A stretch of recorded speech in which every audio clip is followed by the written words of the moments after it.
Marathi health या YouTube चॅनलमध्ये आपले स्वागत आहे।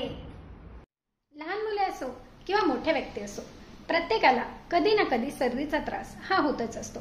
आणि आता तर वातावरणात इतका बदलाव झाला आहे की 12ही महिन्यात कधी ना कधी आपल्याला सर्दीचा त्रास कंटिन्यू चालूच असतो। म्हणजेच वातावरणाच्या अनिश्चिततेमुळे आपल्या शरीरात जे बदलाव होतात ना, ते अचानकपणे होतात आणि यामुळेच सर्दी खोकल्यासारखे त्रास लवकर आपल्याला भिनतात।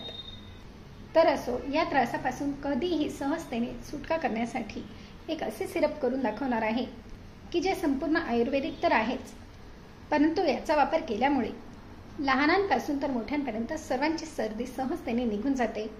तसेच सर्दी पडशामुळे अंग भरून येणे, ताप येणे, अस्वस्थ वाटणे हा त्रास देखील यामुळे निघून जातो। आणि हे संपूर्ण आयुर्वेदिक असल्यामुळे यापासून कुठल्याही प्रकारे साइड इफेक्ट होत नाही, तर फायदा पूर्णपणे होतो। म्हणूनच आपण लहानांपासून तर मोठ्यांपर्यंत सर्वांनाच याचा वापर देखील करू शकतो।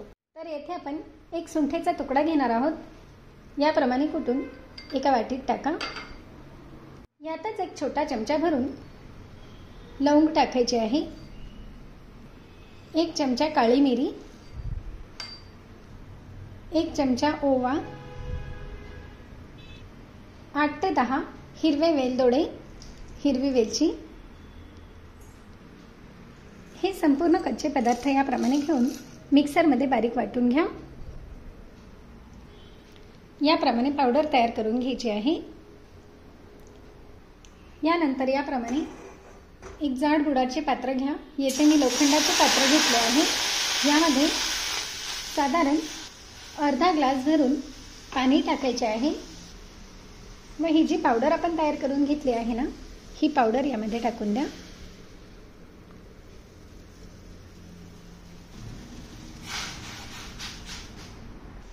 आणि यामध्ये साधारण 2 चमचे भरून गुळाची पावडर किंवा गुळ चिरून टाका। येथे माझ्याकडे पावडर आहे, मी येथे गुळाची पावडर टाकत आहे।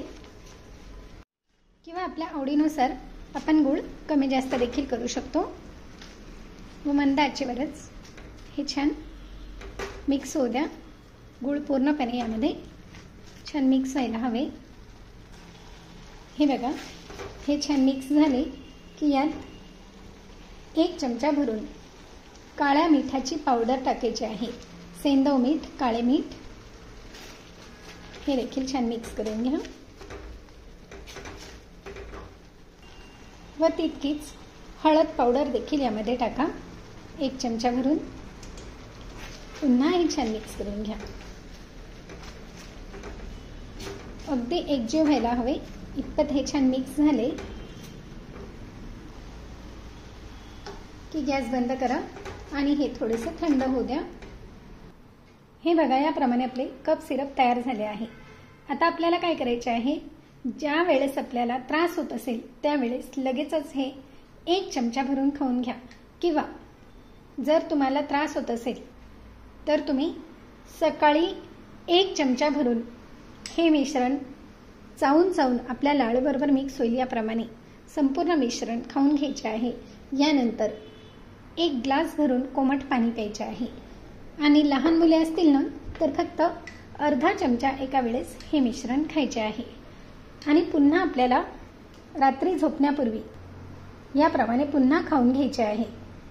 असे दिवसभरातून 2 वेळेस 2 चमचे जर आपल्या पोटात गेले ना, तर कितीही भयंकर सर्दी खोकला व अंगदुखीचा त्रास होत असेल तर या त्रासापासून सहजतेने सुटका होते। आणि हे जे मिश्रण आहे हे झाकून आपण 7 दिवस देखील वापरू शकतो। हे लवकर खराब होत नाही।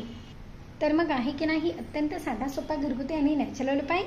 मग लाईक, शेअर व सबस्क्राईब करायला देखील विसरू नका। धन्यवाद।